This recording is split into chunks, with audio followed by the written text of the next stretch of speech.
Ladies and gentlemen, welcome back to my interactive Space Engineers series where you tell me what to build and I build it.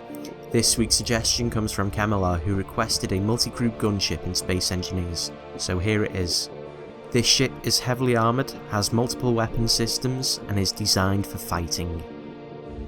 The ship is plated with heavy armour blocks and is also given light armour blocks ribbing as sort of sacrificial armour. This is there as it increases the surface area of the ship, meaning that when struck it's more likely to hit a light armour block and preserve the heavy armour for longer. With this system it means it can take more fire and be able to fight for longer without being disabled. The ship is fitted with a rear-mounted missile turret that can be raised on a piston to improve firing range. This is a very precise weapon and is very good for disabling enemy engines and their turrets, making it easier to attack or to board. As well as the rear-mounted missile turret, there is the chin-mounted chain gun, which is very good at dealing with personnel, ship components and light armoured targets.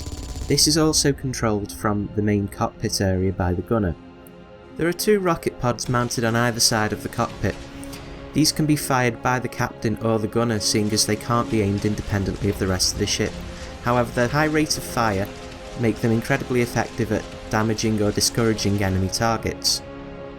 The interior of the ship is rather small and cramped owing to much of the body being made out of large armour blocks. However, it does serve some useful purposes, such as for passenger seats that can carry passengers or perhaps marines who want to use this ship as a springboard to launch an attack. There are also gyroscopes here, as well as the nuclear reactors that power the ship and a passageway leading to the cockpit. The cockpit provides excellent field of view owing to its glass structure, and it also has two seats, one for the gunner and one for the pilot, based off the Apache helicopter design. In its current configuration, during flight, this ship is rather sluggish. It weighs 2.2 million kilograms, and to get it to accelerate at this rate requires 3 large engines, supplemented by many small thrusters for vector movements and deceleration. By now you may have noticed that there's a large cavity between the armour plating and the main body of the ship, and this is for good reason, as this ship can shed its armour plating. The idea behind this was if the armour gets too heavily damaged and needs to be replaced very quickly, it can be done so with minimal downtime on the ship. Or if it needs to make a quick escape, it can shed the armour and be able to accelerate at a higher rate. This is done by disabling the merge blocks that hold the armour to the main body, allowing them to drift apart and then enabling inertial dampeners to slow the ship down while the armour plates continue. Having had its heavy armour plating removed, the ship's mass has been dropped by 2/3, making it far more nimble and agile, also allowing acceleration to be increased by a high rate.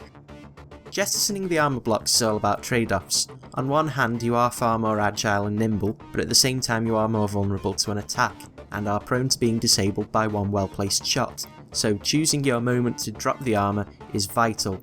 On one hand, if you're in the middle of a firefight, it'd be very unwise to do so, owing to, as I say, the vulnerabilities of the ship, but if you're trying to outrun an enemy, you may want to ditch it as quickly as possible.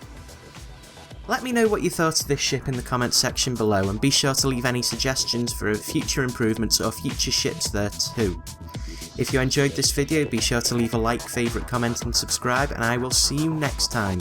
Take it easy, have a good day, bye bye.